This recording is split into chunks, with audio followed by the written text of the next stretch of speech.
Thank you to Scrivener for sponsoring this episode of the podcast. Scrivener is a product that I personally use and I really believe in. Scrivener is a fantastic piece of software, and if you go to getscrivener.com and use the coupon code HANK, H-A-N-K, you can get 20% off the already low price. Well, thanks for stopping by for this very special edition of the Author Stories podcast. Today I'm joined by 5 authors who I look up to them and their work, and I asked them to join me for a special sit-down roundtable edition of the Author Stories podcast. It's very rare that we get to talk to more than one person at a time. This will be the first show where we've done that. There's some more coming up later. But I wanted to use this time to look back at the year 2014, look forward to the next year, and to get some various opinions about some things that have happened and maybe to help us look forward to the next year. My guests this week are Stefan Boltz, Chris Borteau, Michael Bunker, Nick Cole, and Jennifer Ellis. And welcome to the show, everybody. Hello, welcome. Thanks. Howdy. I would like to start this week by getting each of you to tell me what you thought about the previous year. What were some highlights that happened, and how did you, as a writer, or how did your career change this year? And Stefan, I'm going to throw the question to you first. Well, now that I outed myself in the pre-show, I have to repeat myself, my whole speech that I prepared. Stefan, let me just interrupt and say you might want to define that. Yeah, outed yourself means something maybe different. In a German, it's different for Germans than it is for other people. Isn't that the truth? Anyway, as everyone could tell, this is going to be a raucous edition of the podcast, so fasten your seatbelts. Yes, well, I want to just repeat myself and say that this year a highlight for me was the seminar by Michael Bunker, Nicole, and Tim Grahl on marketing yourself and your books and everything. That was phenomenal. That was a highlight for me, other than the writing itself. So that's the short version of the previous speech. But how did your marketing change this year? I realized that it's not about, like twittering every 10 seconds and blasting the internet full with your book and trying everybody to buy it. It's more that you create a valuable product, make it known that it's a valuable product, and make it the best that it can possibly be. And from there, have a strategy of putting it on in a couple of steps. It was just a brilliant formula, and it changed my whole way of looking at it. And the next book that's going to come out is going to be in that whole fashion. So I'm very thankful for that.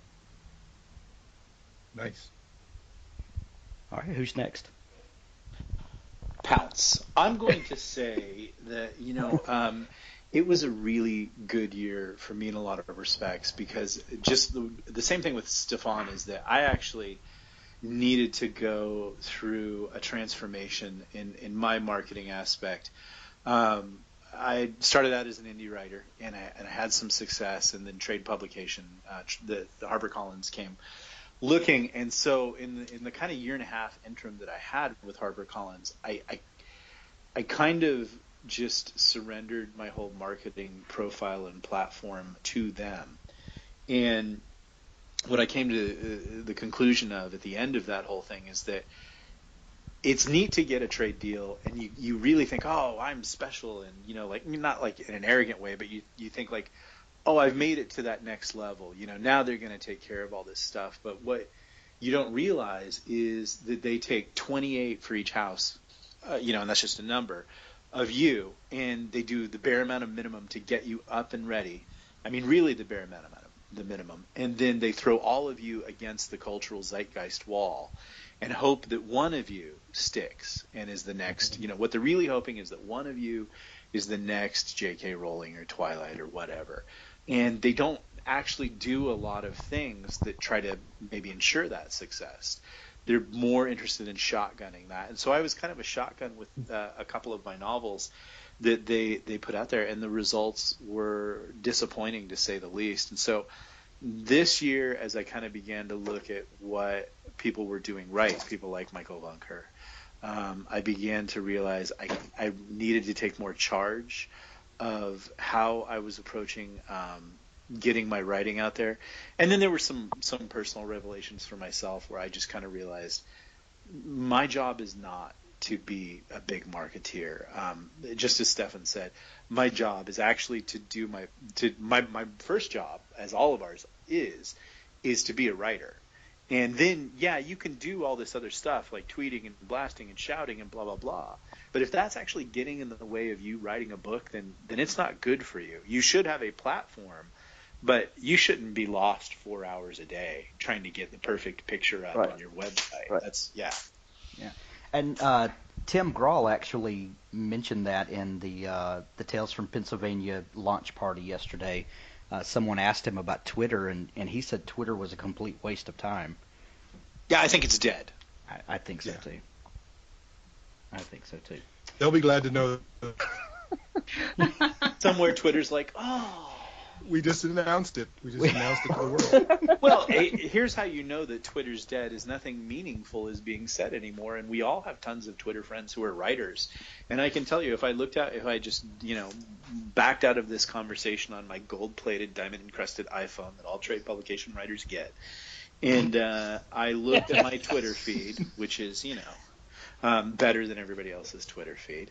Naturally. Yeah. I would see #1 murder mystery, 5 stars from Joe this guy, and Bigfoot porn. I don't know why I'm following the Bigfoot porn person, but I'm just saying my Twitter feed would be filled with writers who are telling me that they're the New York Times best-selling writer. So it's played. It started off as something interesting.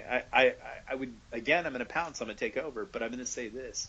I think in 2011, when I was an indie writer, the culture was different, and there was a flexibility and a looseness and a sort of Wild Westness to indie writing. But that was 3 years ago, and now there's some hard and fast rules. Things are changing. There's a bad taste in a certain section of the population's mouth, and that bad taste has been put there legitimately so. Right. I agree. And I want to come back to that, Nick, in just a little bit with another topic of discussion, because I think that is becoming evident, and we want to touch on that a little more. Chris Porteau, how about you? Okay, I'll say two things. The first thing is that I met every single person on this podcast this year.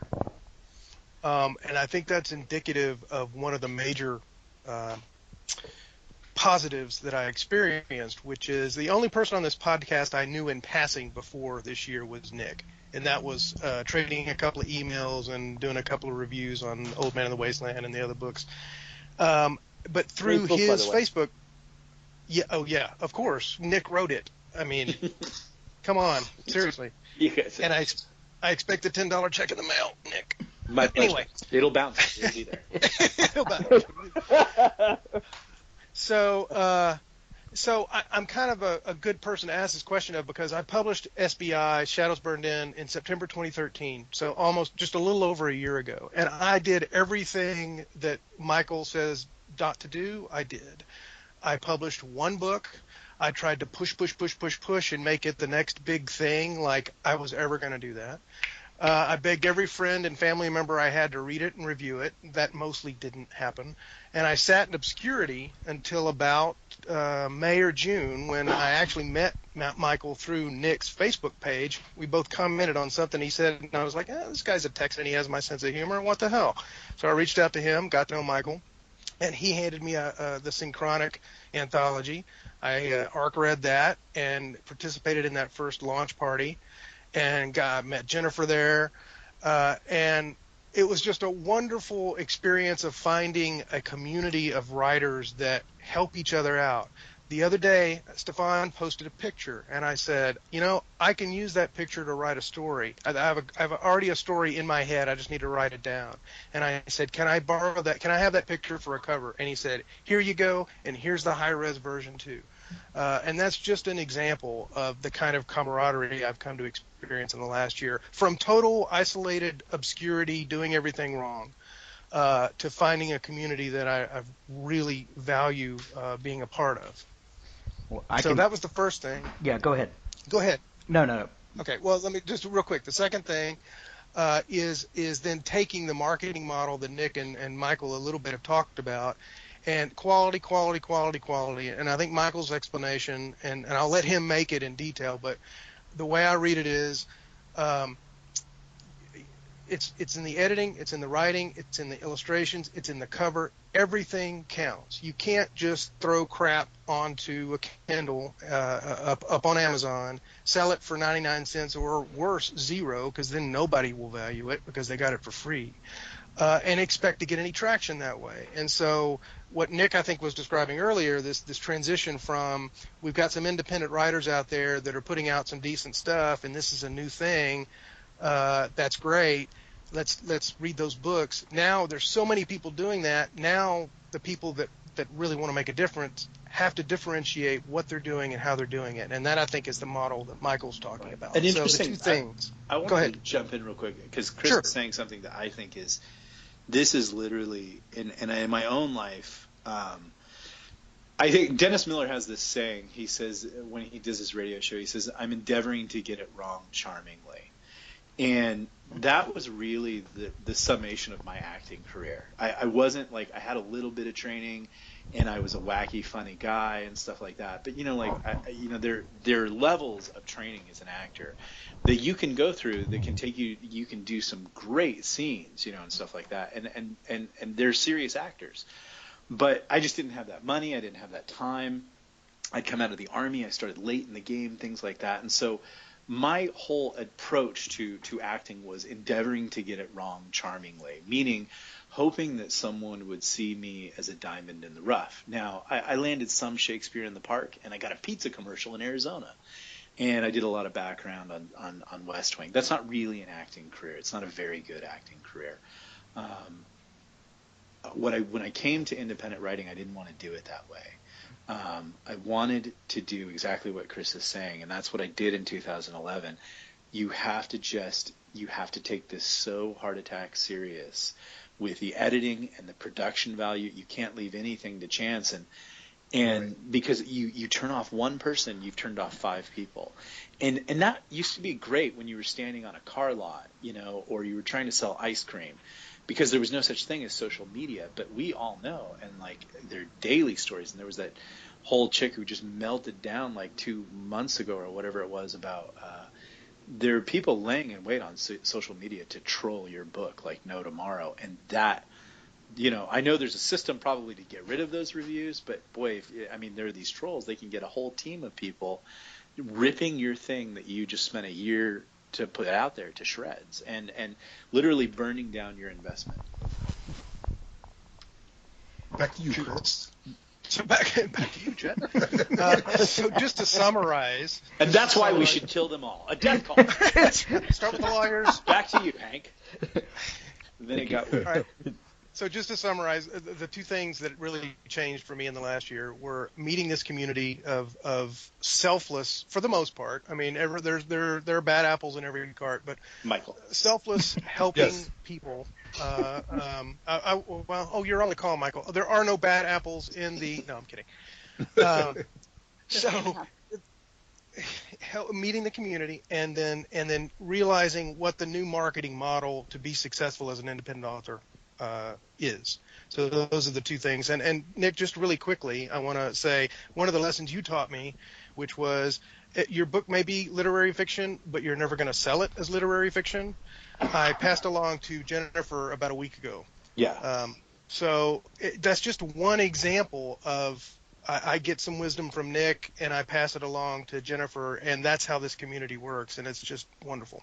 Yeah, exactly. And I hopefully make use of it. Yeah, and I was just going to second what you said, Chris, about the indie community is is just an amazing thing. I like you have met all these people this year, and it's just such a great place to be. Jennifer Ellis, how about you? Yeah, so, it's funny that we say Twitter is dead because I can't say I spend a lot of time on Twitter, but I do owe a lot of the fact that I'm sitting here right now with all you guys to Twitter, and the fact that I just happened to be staring at my Twitter screen last summer, and Hugh Howey posted or tweeted about his editor, David Gatewood. And it flipped past on my screen, and I thought, I should write that name down, and I should follow up. And I thought about it for 24 hours. And at that point, I had an agent, and my novel was being submitted to some of the bigger publishers in Canada. But we were getting very lukewarm, not likely to publish this responses. And I emailed David, and I thought, he's probably not going to take me. He wouldn't take me on. Why would he? But he was very gracious and kind and funny, as you all know him probably to be, and agreed to take on my first novel. And so, the rest kind of just has unfolded rather surprisingly miraculously in my mind. I mean, I was asked to participate in Synchronic in the spring with Michael and Nick, and that was an amazing experience. I experienced the power of BookBub in February. I managed to get 2 books out in 2014, and it took me 7 years to write my first novel, and now really focusing on writing a bit faster than 7 years. 1 novel every 7 years is not going to sustain a career very effectively.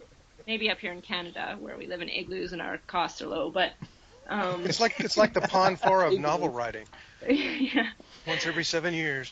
That's right. Well, there are lots of literary fiction writers who do write a novel only every 7 years.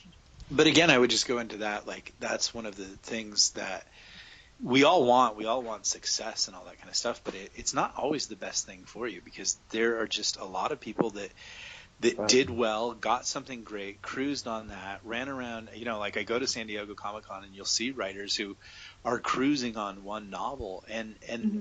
It retards you. It's actually like, I think one of the more brilliant things that I ever heard Hugh Howey say was, he said, I don't want my first novel to be a success. I want my 10th novel to be a success. Yeah, right. Yeah, and you know what? I couldn't agree more, because really, if your first novel goes off the charts, you're under a lot of pressure to repeat that performance, and the likelihood that you will is low. And I just think that's a lot of pressure for any writer. And I think a slow build of a lot of quality products, and knowing that some of them are going to succeed and some of them maybe less so, is a much more comfortable way to build a writing career. And not to mention, your email and your social media interaction gets infinitely more complex the more people find your stuff. So if a lot of people got all the success they dreamed of with their first book, there'd never be time to write their second book. Well, I know one writer, and I won't say his name, and he's a really decent guy or anything like that, but he did get success off his first book and really banged it out of the park. And he had an email list that even grew, but he didn't know how to manage the email list, and he didn't know how, like what Tim Grohl talks about, his whole process of massaging it, nursing it, and keeping it active. And I think I just had a conversation about him or with him, and someone just related to me. They just said, no, his email, he admits his email list is worthless. I think just too much success initially, the system's not ready to handle it, and you can really lose a lot of ground that you actually gained.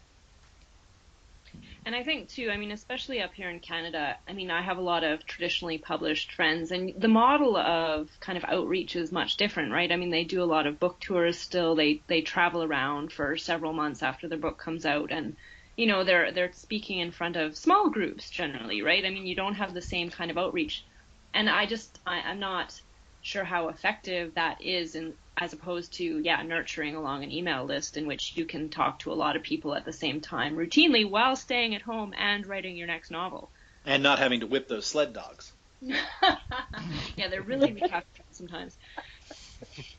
And the sled dogs make up like half the people actually attending your But they're voracious. They have to get there somehow. Exactly. And Chris Porto, it's synchronic, not synchronic, according to Jennifer. Yeah, well, I'm in Texas, so just You know let me what? have that all. I can't even spell it, so don't listen to accent.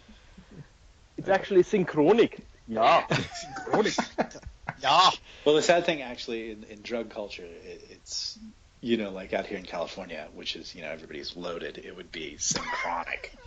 And of course that would have a whole different meaning.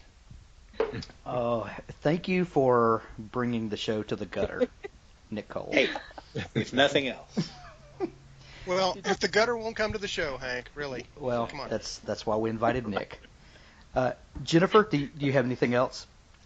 Not much. I mean, just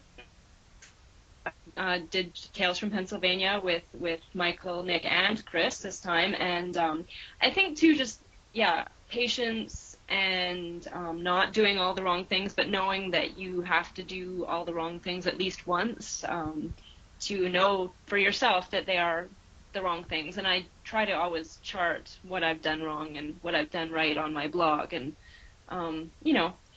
because half the time I forget what I've done that's wrong, so I actually have to go back and read my own blog to remember. I'm glad I'm not the only one. Funny. That's funny. Thank you, Jennifer. Michael Bunker. Oh, am I still here? We've asked ourselves that question often. Could you put the cigar down for just a moment? So 2014, I mean, not much I can say about it. It's been pretty good, I would say. Yeah, I would say. And so, I harkened back. I went to Dragon Con, I guess it was September, something like that, in Atlanta.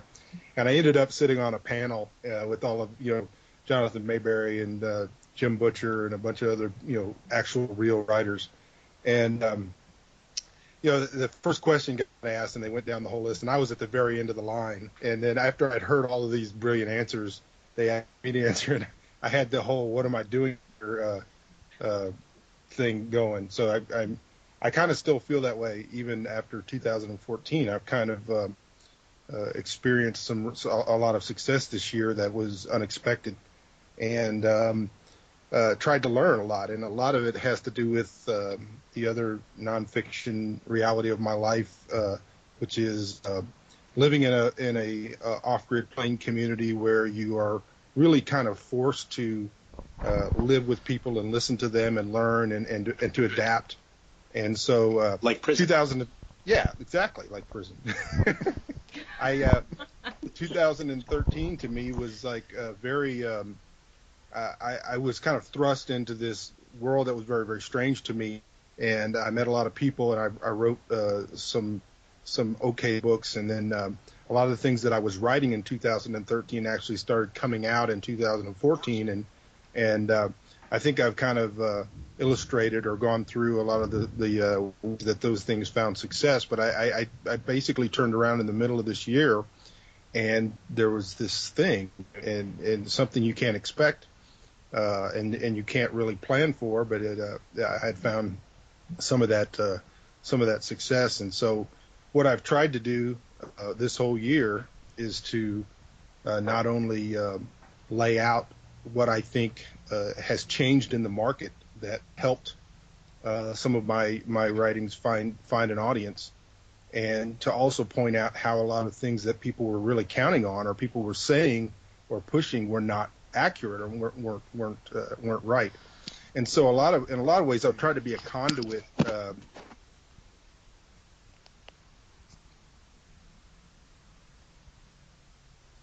Michael?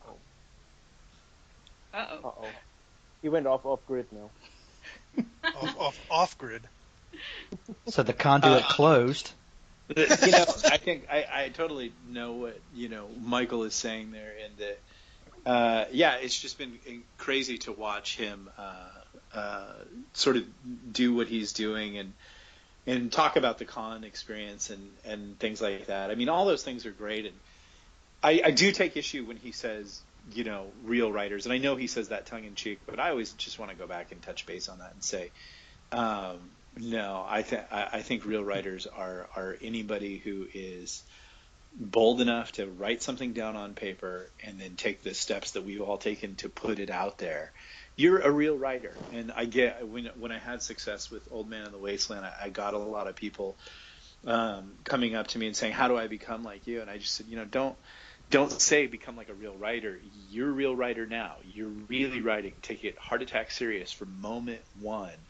And the whole converse of the cons thing, like I've been to 2 San Diego Comic Cons, and I've met a couple of like people who are big names, relatively within sci-fi, and they're kind of phonies. They're not like real writers. They're more interested now in being celebrities. And that's when I take away the writer designation from you. Not when you're starting out and you're going at it in faith. You're a real writer. But when you're more interested in becoming something other, that's when I take that away from you. And I think too, being an indie writer means that your existence as a writer is defined more by you and your readers. I mean, when you're traditionally published, it can be your position as a real writer can be defined by your publisher, and that can really be easily taken away from you. I've seen a lot of real writers who, their first or second novel didn't do as well, and so their real writer designation got taken away from them, and they were left floundering. Really uncertain as to how to define themselves because they had always defined themselves so, because they got the nod from the traditional publishing world as real writers. So yeah, what Jennifer is saying there is the key point. You have to define yourself. You have to define, and because if you're allowing your publisher to determine whether you're a writer or not, well, all they're doing is looking at the numbers, and those numbers, they're not even looking at rational, like you sold a good amount of books. They're hoping that you sell an unrealistic amount of books, because otherwise they'll just go with the next batch of 28. So you can't let anybody else determine what you are. You got to kind of do it yourself. Well, go ahead, Stefan. No, I just wanted to say that's true. I'm back. Okay, Michael, Yay. the last thing we heard from you is that you were a conduit, and then the conduit closed. I bet you had some fun with the ending with that, right? Well, you'll never know. Well, I guess you will know when we release this, but Right. So yeah, I guess what I'm trying to say is as I've experienced this, and I've experienced some of the things Nick talked about, where the business can really, really overwhelm you, and you can allow it to really, really take over if you're not careful. But at the same time, I've tried to be a conduit to new authors and try to help people. Since we come from a very community type of background, the things that Chris Porteau were talking about it being a community, this is very important to me. And it's something we don't really focus on anything like competition or trying to destroy other people or ruin them, even though I've experienced some of those things from coming the other way. We really try to lift one another up and try to help one another, because we can find success by helping one another. And so that's really what I've tried to focus on this year, and I think some good things are coming out of it. Well, and this industry, and I'm using industry with air quotes, of writing is really a unique thing, because there really should not be any competition. It's not like we're all fighting for the same reader, and X reader is only going to read Y amount of books this year. That's really not the case. For me, if I find an author that I like, and then I find another author that is connected with them or reminds me of them, then I'll go buy all of their stuff too. There's really no need for that type of competition, is there?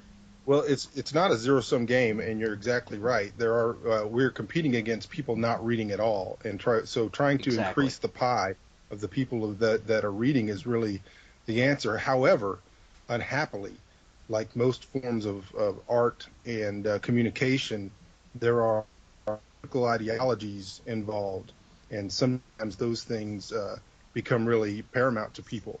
And so, in the current political climate, destroying one another or killing reputations is a way that politics is done, and it's a way that those type of relationships happen. And so that's a real strange thing for me. But I'm very cool. So I standing back and watching that kind of stuff is really, really troubling to me. But because we are in a medium that is an art form, and it is communication, people bring that type of political baggage with them. So there's really no reason for that kind of stuff to happen, but it's really just a sign of the times. No, I totally I think video games are going through the same thing right now. For a long time, video games have kind of been geek culture, and no one really admitted to playing them or anything. But now they've become more mainstream, and then this whole Gamergate thing happened, and what it really exposed is that it's no longer about games. It's all about sort of what you believe and your attitude towards important social issues. And I just recently worked, I'm not going to say his name, with a bigger author. And the first thing, we were developing a project together, and the first thing that came out of this person's mouth was not, let's tell a good story. The first thing they wanted to do was address a social issue. And I had to back out. I had to say, no, I'm not about that. I'm about telling a good story. That's my job. And if I have to, tell a story that doesn't necessarily promote your idea of what the world needs to be, then I'm not going to do that. Unfortunately, now you're getting in a lot of people in writing who I won't even attack them and say they're making up for their lack of talent by concentrating on social agenda, but there are people that seem to be more interested in that than actually writing a good story. And I would just say to them, not even from, a counter perspective on their social agenda, I would just say, hey, if that's your goal, to preach to somebody, you're as bad as the person on the opposite side of the spectrum of what you believe, who's going to use their novel to jam some agenda down your throat. It's going to be boring. You're going to be boorish. It's going to be obnoxious.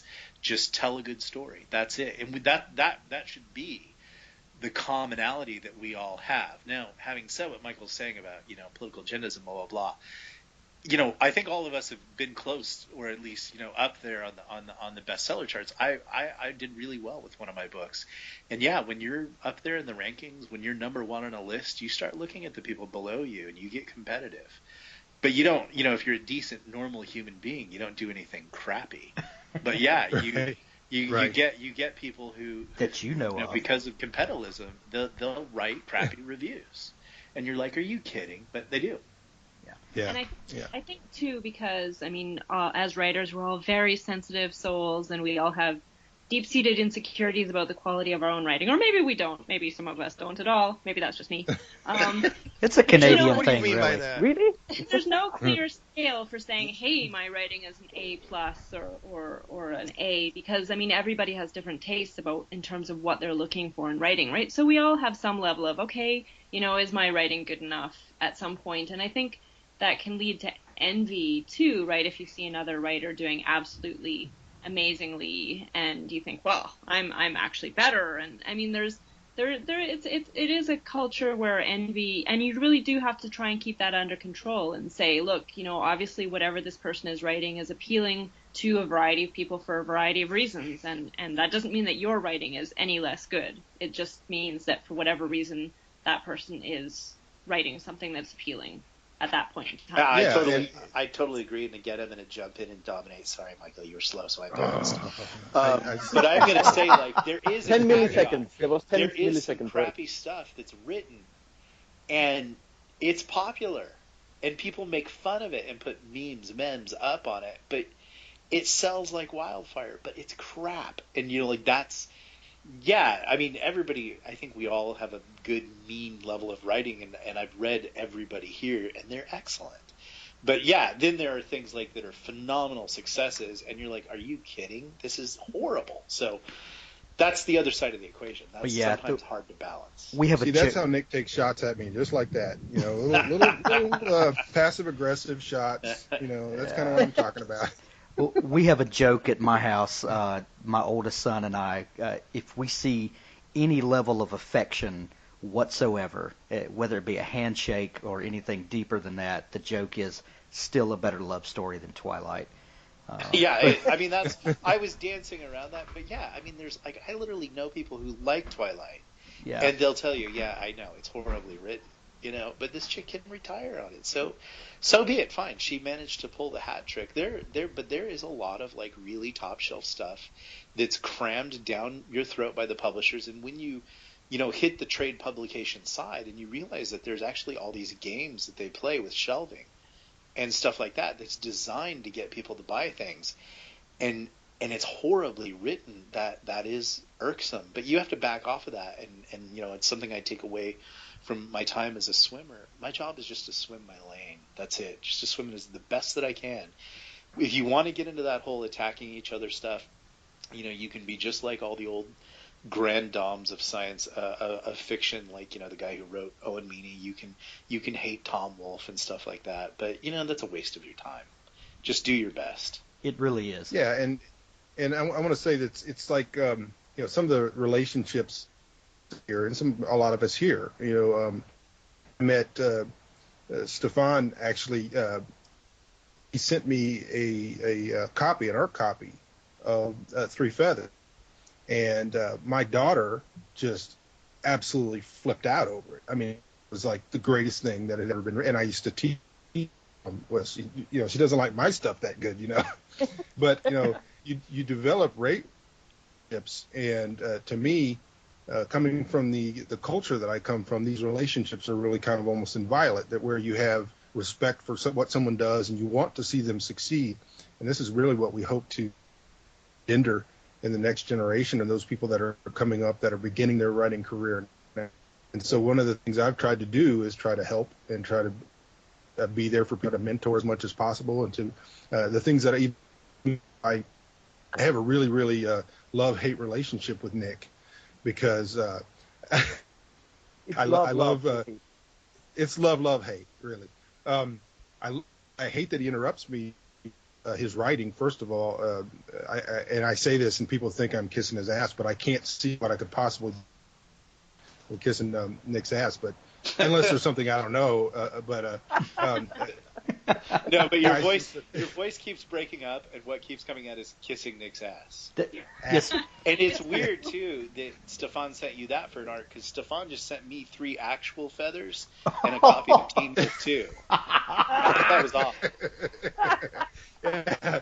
Well, he knew what would apply best to our own family situation, I guess. I don't know.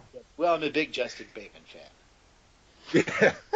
So, I've developed relationships, and Chris and I have very good friends. Have spent some time together, and had a few drinks together and that type of thing, and worked together on producing Tales from Pennsylvania. And so, when a lot of these type of very evil, backstabbing type of things happen, just because I found some success.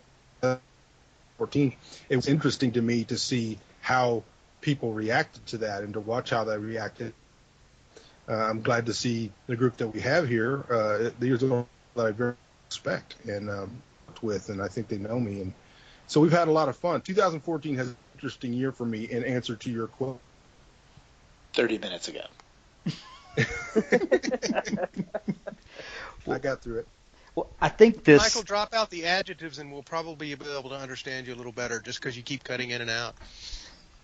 Yeah, only verbs from now on. I'm in the middle of a big storm right here, and so I'm really, really surprised I have any connection at all. Yeah, I mean, considering you're really a Mexican living in Cabo San Lucas. That's true. Yeah, that you were true. outed. It's supposed to be secret. Yeah, you were outed one time that you dropped out. So, well, the end of this conversation is a great segue to talk about something that that I would like to get your opinions on. We all got into this. Everyone that I've talked to that are decent people, that are decent writers, got into this because they had a story to tell. And they had something to say, and not necessarily that they had an agenda to preach, but they felt like they had something to contribute to the world, and their outlet was to write these stories down. Well, in indie publishing, and all of us here have a hat in indie publishing, and Nick, I've talked to you before too, that traditional publishing is really no different. There's a lot of business that has to be done, whether you indie or whether you are traditionally published.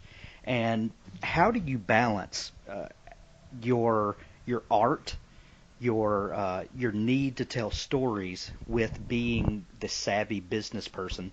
And the other side of that question is, can you be, or do you have to choose between being successful or being a true artist? And I will, Michael, would you like to start that off? Yeah, I'll try to keep it short, and I'll try not to take any breaths so nobody jumps in. But verbs only. Something I'm not really good at, and it's actually Nick really has been working hard at getting out this message that you really do have to focus and try not to get too overwhelmed with the business of it. And because he's done that, I've really tried to cut out a lot of the other stuff that's going on in my life. And business does bring a lot of stuff. And so there's a lot of communications. I get messages from dozens and dozens of writers, all of these things. And so you have to really carve out some time to do what it is that you're doing. And so Nick's really helped me get my mind back on what I should be doing, which is writing stories. But I don't think that necessarily is between being an artist and having savvy. I think if you want to find success, you really need to be able to do both. And if you can't, then you need to be able to hire someone who can do one or the other for you. Yeah. My own books. So the other part I have to try to learn. But and so I think that's something that, and I'll throw it over to Nick, has really helped me to focus my mind on trying to cut out a lot of this other stuff that really kind of takes over. Yeah, I think, one of the neat things about Obama wiping out our economy, dig. Oh my gosh. Is that there are a lot of really awesome, valuable people that you can hire now to do, like, who work for big, no, this is true, who work for big publishers, but as Jennifer was talking about, David Gatewood, you can hire an awesome editor.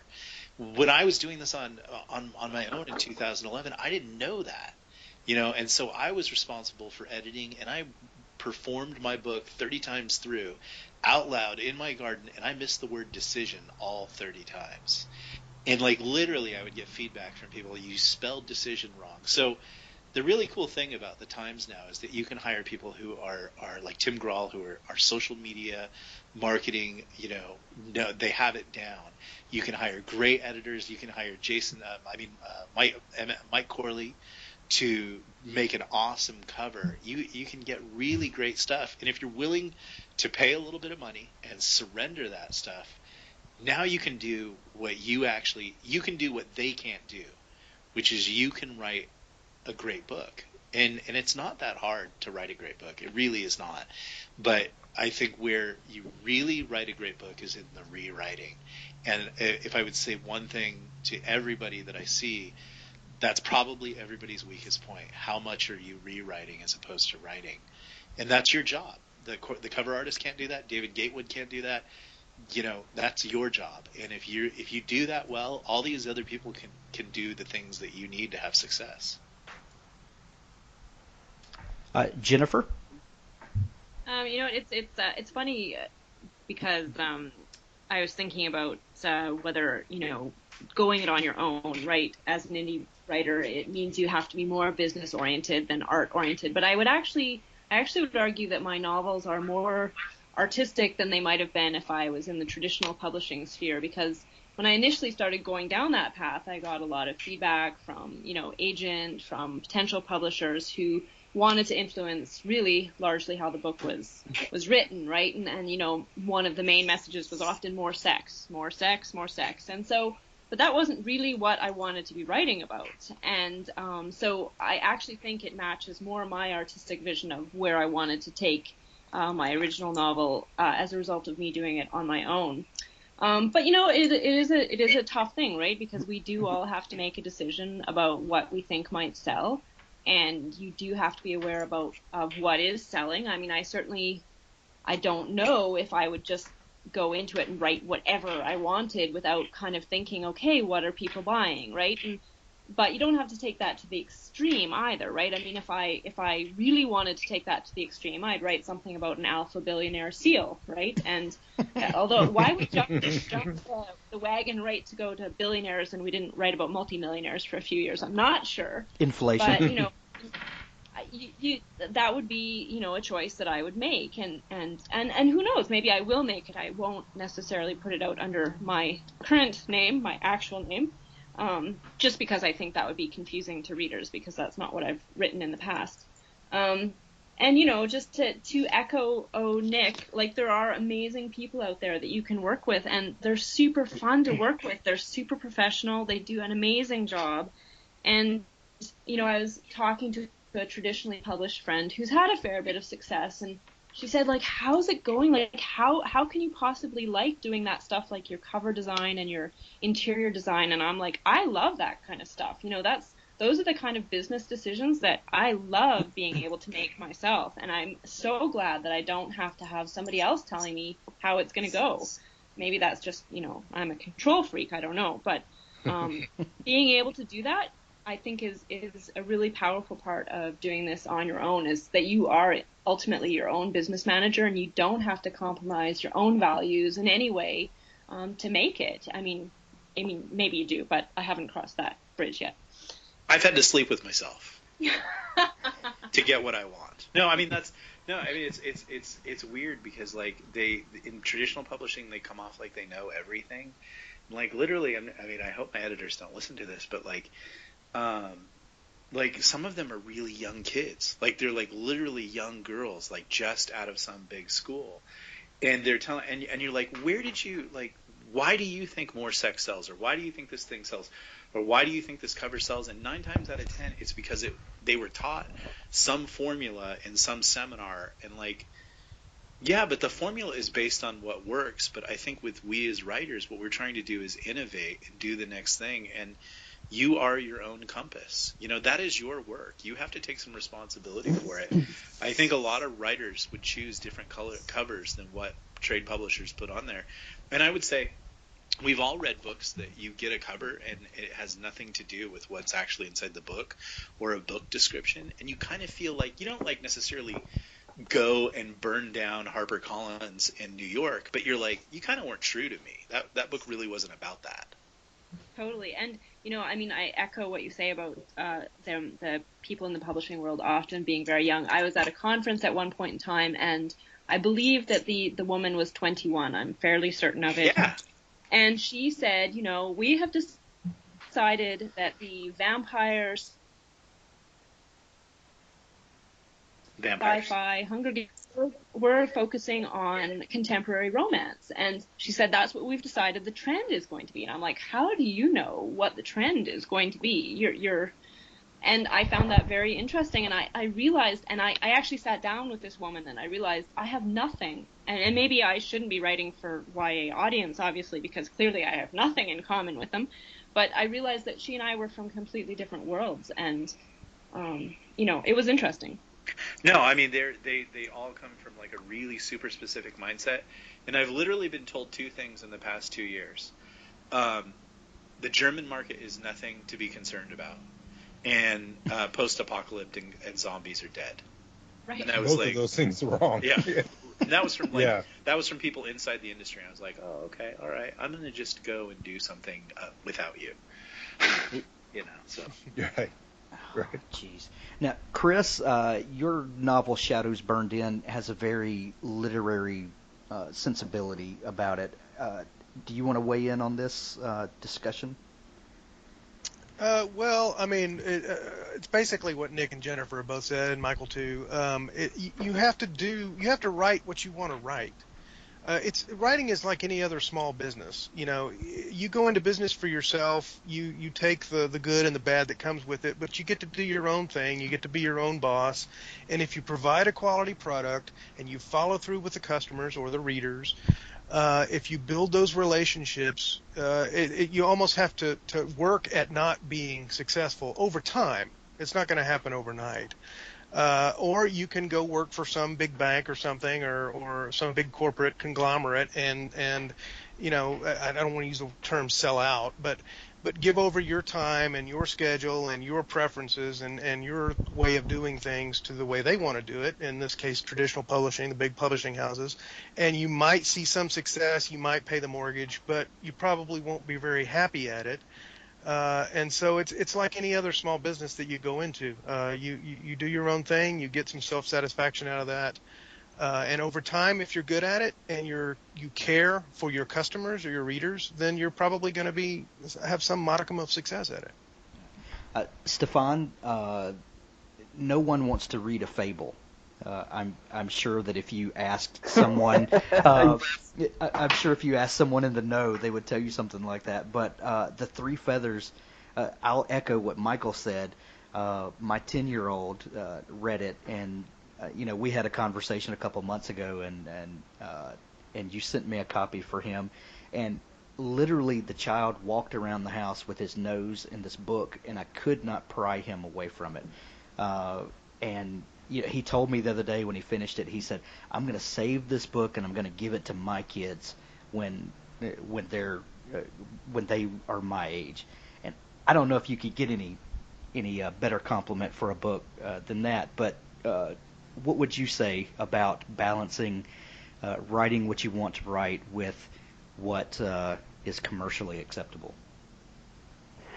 I think the integrity of our integrity as artists is kind of the overriding principle. I think because if you're true to yourself, if you write what you really want to write, what you feel, if you just come from an emotional angle and you write what you feel, and you will have success eventually. And what that success is, that's very individual. I mean, it can be that the 10-year-old reader says he's going to give it to his children, or you'll be a New York Times bestseller. It doesn't really matter in that way because your integrity has prevailed.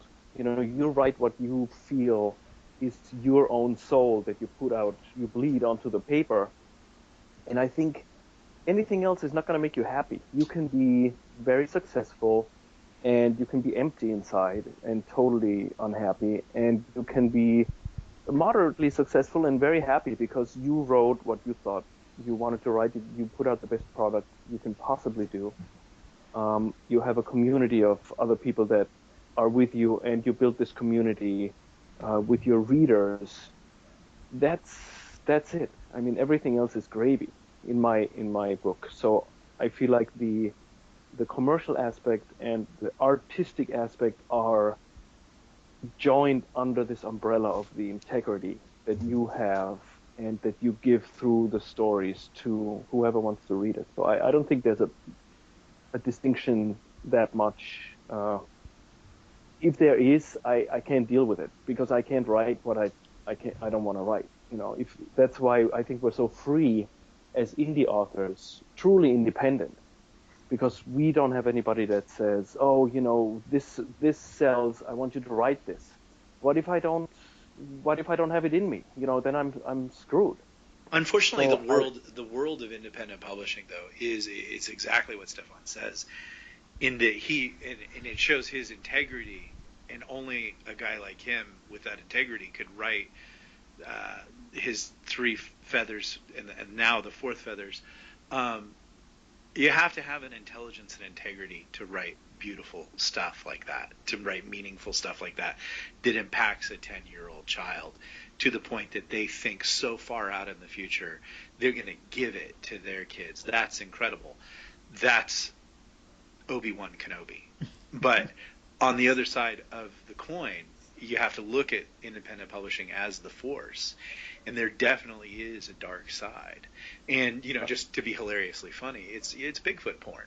But it's also, like literally, I mean, when I found out how much that chick who's writing monster porn and stuff like that is making, I think she's probably making more than any of us and probably all of us put together.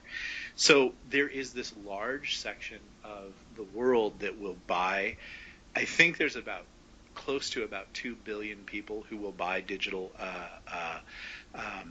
who have the potential to buy digital publications, and they'll buy a lot of crap, and a lot of crap will make money, and you'll have a lot of people who say, well, why the hell not? I'll have another pen name, I'll feed the fire, I'll rip down these Monets and Rembrandts and throw them into the fire, and I'll make some money too. And so the seduction of doing the wrong thing is there, and then sometimes you'll have people come out and say, you need to be writing a book a month and just hitting publish and stuff like that. Well, great. But what if you write some crap and you turn everybody off? And if you don't think you can do that with a loyal fan base, go back to that guy that I talked about earlier. He did that. He and he can't count. You can ruin your fan base by not doing what Stefan's talking about, having integrity. Well, yeah, because you can paint a Monet, but if you previously put out velvet Elvis oil paintings, that's what you're going to be remembered for. Yeah, or if you go to schlock, and Jennifer, stay out of my head about the billionaire seal. That's mine. That's on my laptop already. I'll do the billionaire monster porn then. Yeah, exactly. But it's cruddy, but it's out there. But I just tell the best tale that you can tell. If it takes you 7 years to write it, but you get that reaction from a 10-year child. That's when you're at the checkout line and someone says, "Oh, you're a writer. What book did you write?" And you say, "I wrote The Three Feathers." You can say that with pride. You probably can't announce to everybody, "I wrote Bigfoot, My Lover." You probably just say, "I'm an accountant," or whatever. So. Always put yourself in that position. Could I admit to doing this? And then maybe that's a discussion on pen names. Yeah. If you can't put your name on it, maybe you shouldn't write it. Well, there is being the person who suggested that I might write the Alpha Billionaire Seal. It is a tough one, right? Because you could divide your time, right? And you could write the quality Monets during half your day and your less quality stuff that pays the bills later in the day. And then, if you have a day job like mine, which can be occasionally quite demanding, although it's a rewarding day job, the temptation is certainly there. And then you also get this thinking, like, I could do the billionaire thing better. I could do the billionaire thing with, like, morals and integrity. I'm not sure how that would work, but... I think that's what happened to Anakin Skywalker. Right. Well, let me tell you, if you wanted to write down just get a piece of paper, write down what everybody says will not work and will not sell. Pennsylvania is it. You don't name a book after a state. You don't with no other explanation. You don't do and sci-fi together. There's not any sex in or anything even close to sex in any not one word of it. There are no billionaires. It's just enough to alienate sci-fi people and just enough to alienate anybody who likes literature. And so everything I did according to their system is completely and utterly wrong. And, we sold 25,000 copies of Pennsylvania titles in September alone. So that tells you kind of what their wisdom will bring you if you just follow it. Counts. And let me interject this on Michael's whole thing. Michael and I have the same agent who's this like super weird, aggressive, possibly anarchist guy who once confessed to me making bathtub speed, and he's like a big time legitimate agent. Like he's really crazy, and he's legitimately crazy. Yeah, but he's weirdly fascinated by it. He's like obsessed with it. He calls about my stuff and why it's not selling and why he's not getting me better contracts. He'll just start talking about Michael. And I'm like, whatever. So there's something about being true to yourself. It will beguile and fascinate people. Well, my grandfather told me when I was young that he said, find your place. place. You made bathtub speed too? Well, that too. But he told me to shine. Other things. He said, find your place in the world, do what you were meant to do, and the money will find you. You don't have to sell your soul to be successful. And and some of that goes back to Michael. I've reread your Surviving Off-Grid book not long ago, and you kind of touch on some of those concepts and redefining success. Sometimes I think our by judging our success by everyone else's and by what the literary establishment will tell us success is probably not the best thing. That's weird because your grandfather said that, because my grandmother said the same thing. She said we can always make more money. He went to jail for counterfeiting, but I always found that to be true. Well, my grandfather made moonshine in the backyard, so that's. I told you it was shine, didn't I? You're from Look, Mississippi, man. What else could it be? Look, you just I have pictures of his still. Never mind, that's a whole other conversation. Yeah. We're confirming everything that Jennifer has feared about us Americans. Right. Look, when you grow up in a farm on a farm in Mississippi, there's just not a lot of entertainment. There's just not. Yeah. And you know what? I have moonshine in my novel, so I'm from the sticks of Canada, so yes. Yes. So this year, as I was looking back over releases of this year and kind of big news and happenings, one thing really jumped out at me. To me, it seems like this year has been a year of collaboration. There were a lot of very successful collections released, a lot of successful the word is leaving me. Anyway, anthologies. Thank you. Would y'all like to comment on that and why there seems to be a resurgence of collections and collaborative work? I did a duet with Paul McCartney once. No, wait, that was Michael Jackson. No, I'm a lover, not a fighter. Yeah. Ebony. Yeah, that was us. I think I'm not one who's necessarily. I've never been, I haven't really been a big anthology reader, but I just don't think they were, other than the year's best sci-fi, which I always got.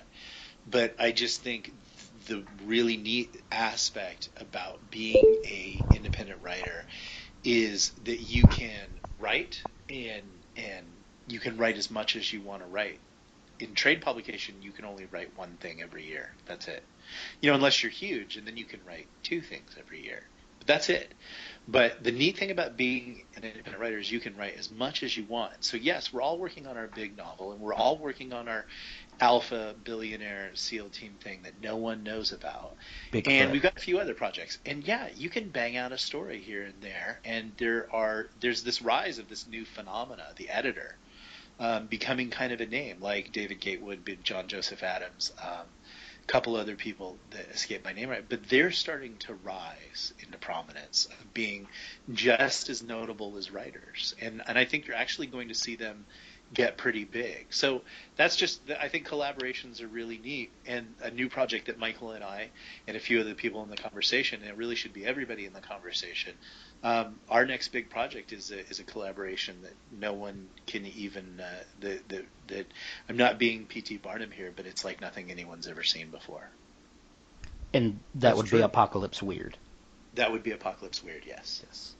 I just want to follow up one thing that Nick said about people like David Gatewood, and the reason those stars are rising as high as some of the authors are is because of this focus on quality in the product. And so I want to point that out as a not a symptom, because that sounds like it's an illness, but as a characteristic of this focus on quality that's differentiating the good writers from the herd that's out there. But I'm going to say, and I do want to talk about it. Jennifer, are you going to say something? Because I do want to let you. You're going to wind up into one of your 30-minute. No, I was going to lead into Apocalypse Weird, but I want to make sure. I'm a gentleman. I was just going to say, to add in, I mean, one of the things that's great about David is not only the quality, but he's also super fun to work with, right? And he's very professional, and I think one of the things about a lot of these collaborations, too, is a reflection on that everybody is at home, or at least maybe it's just me, working on our pajamas, and it's nice to be able to interact with other writers, and, it's people who can professionally deliver the goods on time with these very professional editors. I mean, to me, it's often very functional, and yet you get to know people and spend time with them, which is something that you don't always get to do as a writer when you're just sitting there spending time with your characters. So I think the collaborations are partly a reflection of that too. Yeah, and being that David Gatewood is in a federal penitentiary, it makes it much easier to get a hold In of Mexico. him. In Mexico. A lot of people don't know that about Gatewood, but he is a hardcore prison offender. He'll shank you. He'll shank you, man. Yeah. There was one time he was working on a friend's novel, and he was in solitary. So, he still got it out. Did you say And bathtub speed? His name is Eisenberg. Eisenberg. David Heisenberg Gatewood. David Eisenberg. David is the man who knocks. Yes. And y'all all know that you have solidified the fact that David would never come on my podcast, right? Oh, I Gatewood's think he a needs to come on superstar. and clear up some issues. I think he's going to want to come on. I don't know prison that you want him superstar, to but he's come a on. There's a superstar. lot of background noise. A lot There of is. screaming, a lot of crying. Yeah. And He's if on he the ever phone talks for 10 about- minutes. If he ever talks about having you show up for a meeting, don't. Okay. Don't do it. Don't do it. Okay. And never ride in the front seat of the car if he's in the back seat. That's all I'm saying. I'm taking notes. Just basically, now. David Gatewood is a scary man. That's what you should He take is. away from this. Scary man. Gotcha. All right, let me get this back on track. And All right, also, so- to know David Gatewood, to know his sense of humor, that explains all that. That's right. Yeah. So the thing with the anthologies, and I want to say this and bring this into a conversation about Apocalypse Weird. It's really a microcosm. It's an example of what's going on in publishing, and that is, I'm a little bit different in that I've always read anthologies. I've picked up every anthology I could ever find in a flea market, and to read short stories my whole life, and was kind of Russian anthologies and the American anthologies, when I was 13, 14, 15 years old. So I've always loved it, but there's a sort of ivory tower thing about that. And so the only way anybody ever got into an anthology was somebody somewhere in some or some university press or somewhere decided that they were going to put together the Norton anthology, and they picked, and it usually had something to do with who you know and all these. It was the same garbage we're trying to overcome overall in publishing. And the first anthology I was asked to be a part of was from the indie side, which had some great authors in it, and as it come together, I still saw that there was just a lot of the baggage of a mainstream pub was kind of being into it. And so David Gatewood and I had the idea of putting together the synchronic anthology. And I just thought, just like indie publishing, this way to have fun and to expose our art and to allow more people to see it and to have fun with it, and to actually, we wanted the best cover or find the best editor we could find. We handpicked all of the authors, and I'll tell you what, regardless of what numbers anybody wants to put out, right up there with the top selling anthologies of 2014, and that thing has just done. And so, and it kind of, I think, of other people into going, hey, this is a good way for authors together and to be able to share each other's audience and to expand that audience. And so, this kind of leads into what our Apocalypse Weird, and like Nick said, Apocalypse Weird is something that's never been done before in digital publishing at all. And that was that instead of us waiting, like historically has been the job of the author, for some companies board somewhere to decide that something's a good idea. If we have a good idea, why don't we just go do it? And we put together, Nick Cole and myself and Tim Grawl put together an idea, and it really kind of developed from there. And that idea is that we can have intellectual property, a brand world that's fun, that people would want to read and that people would want to write in, and then we can actually bring in these awesome authors and play in that sandbox. And so, to me, these things just follow naturally one after another, and it's part of the evolution.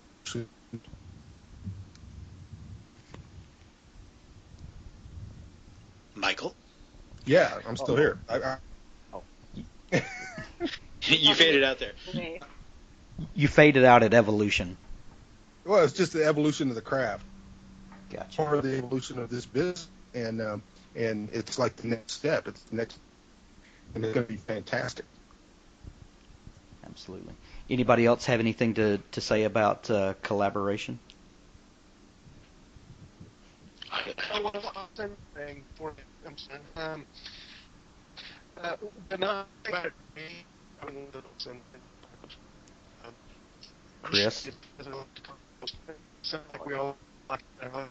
But anyway, the best thing about it is I get to write my own novel, my own way, my own style about telling you what I have to do, Bigfoot thing or whatever.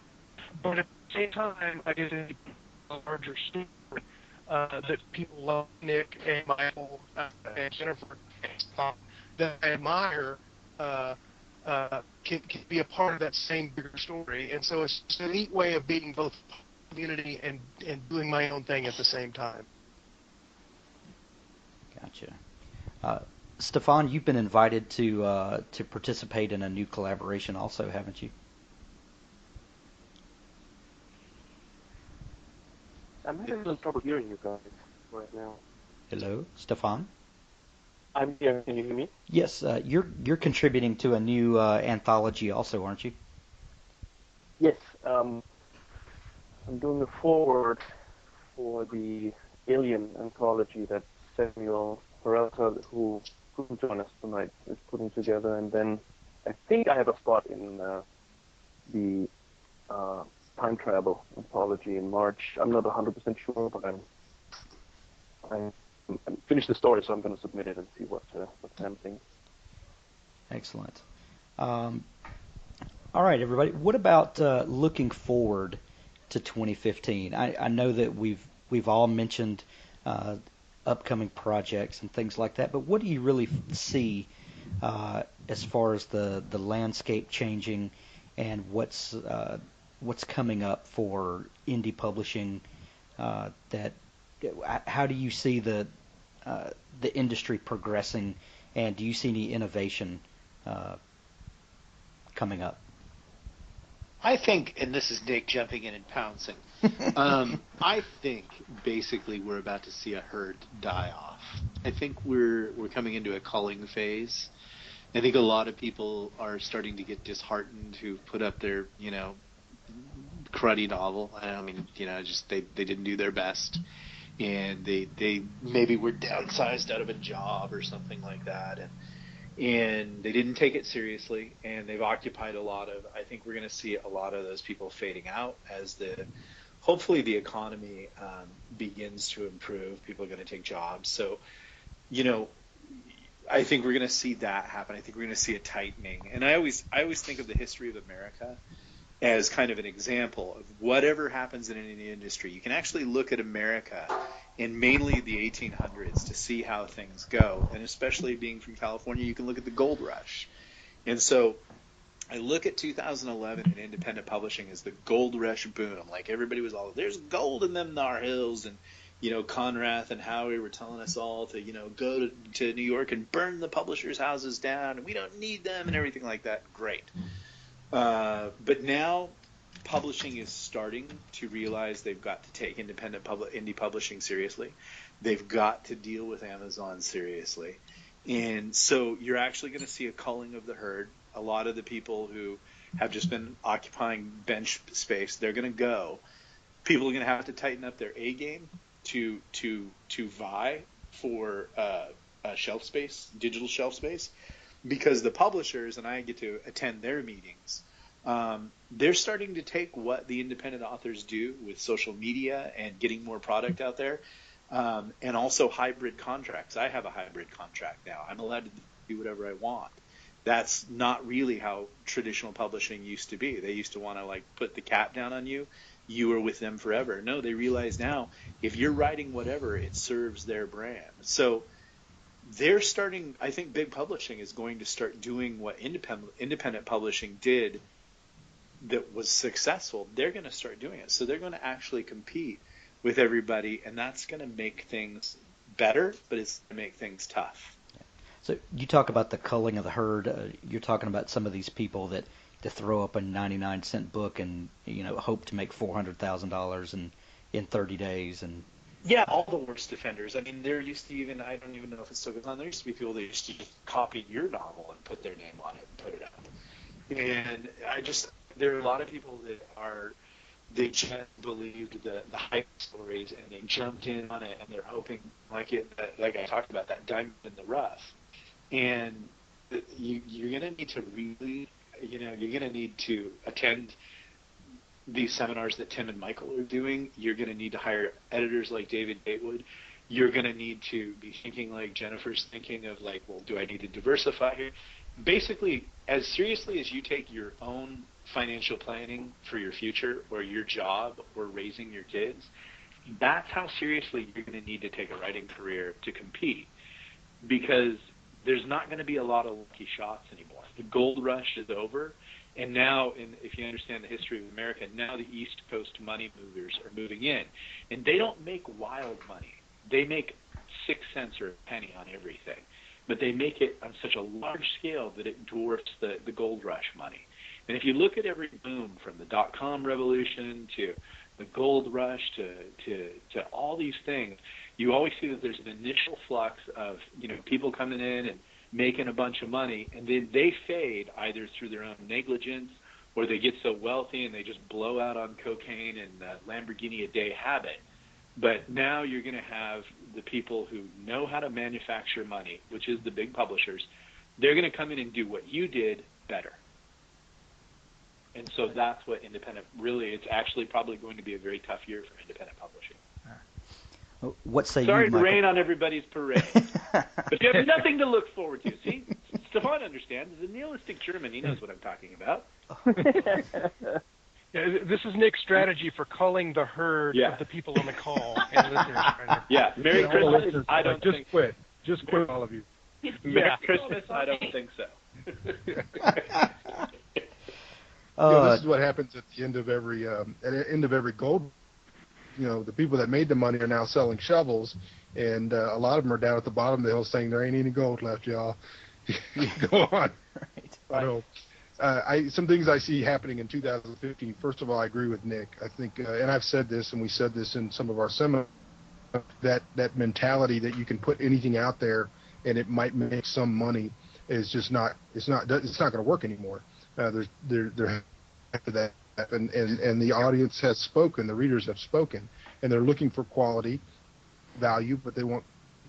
And another thing I see happening is I think there's going to be some changes in mainstream publishing. Nick mentioned where start adapting. I think what we're going to see is more of your agents, the smart ones, are going to become more like talent scouts and more career managers than what they've been in the past, which is someone that sits there and waits for all of this talent to come to them and then they get to cherry pick. I think they're having to compete for some of the top indies, and they're going to have to understand that the indies have something of their own, that they don't really mainstream public really need an agent. It may be something they'd like to have, but they don't need it. And so I can see some of those changes happening already. The really, really smart publishers and the smart already starting to change. And so that change is going to multiply the effect that Nick, and that is people who can just be doing this. Everybody shouldn't be a writer. Everybody who wants to write should write, but not everybody is going to be able to do this and that realization is really going to be what defines 2015 going forward. Well, and the publishers are not going to be the whipping boy of the indie community forever. They will wise up and change their practices to get in line. I think that's inevitable. I can tell you, I've already sat in meetings where they've already said we're going to do what they did.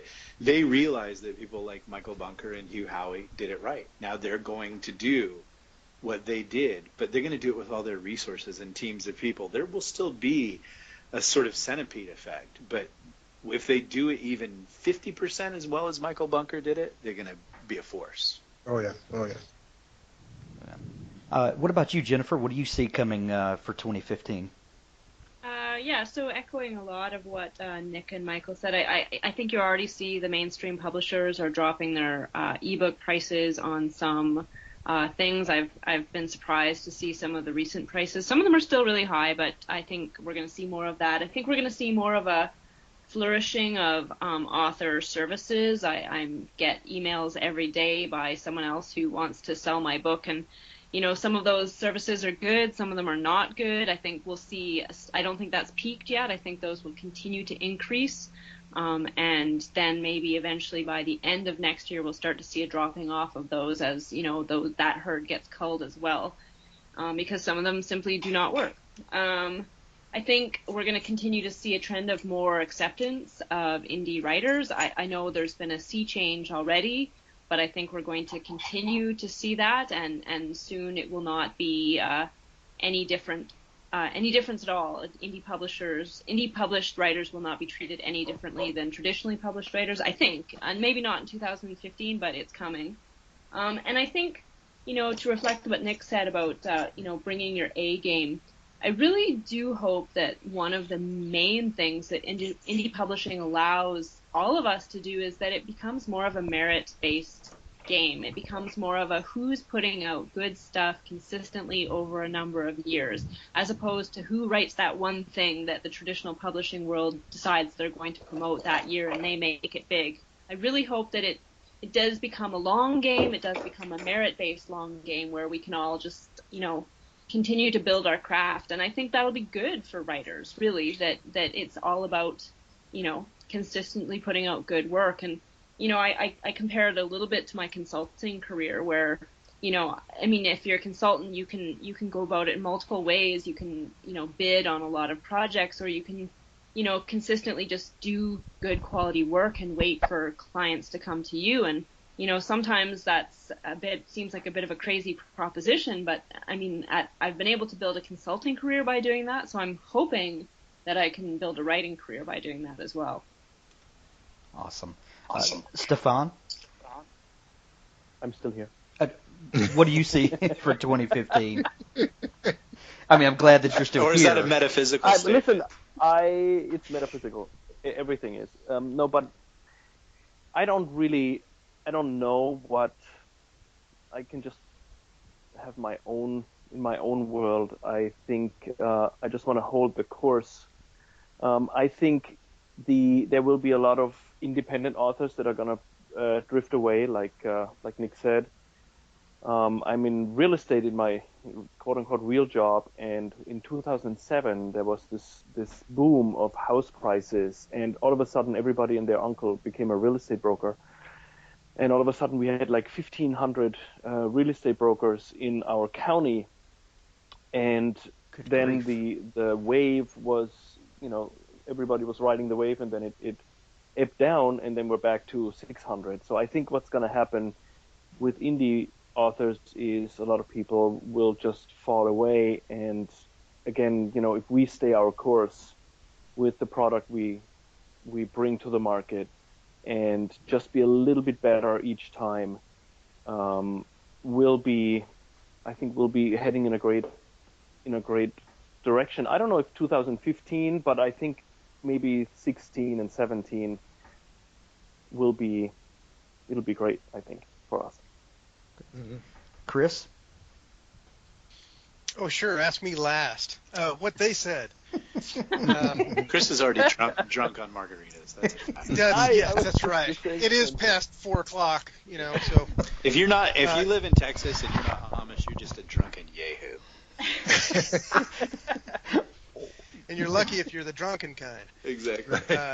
But just to very, very much echo what they've said, I think if you have integrity in the way you work with other people, if you put out a quality product that's a product of your vision for what you want to write about, what Nick was talking about earlier, if you're smart about it, and if you understand that with every revolution that comes, it's immediately resisted by the status quo because, well, that's their interest, right, is to maintain the status quo.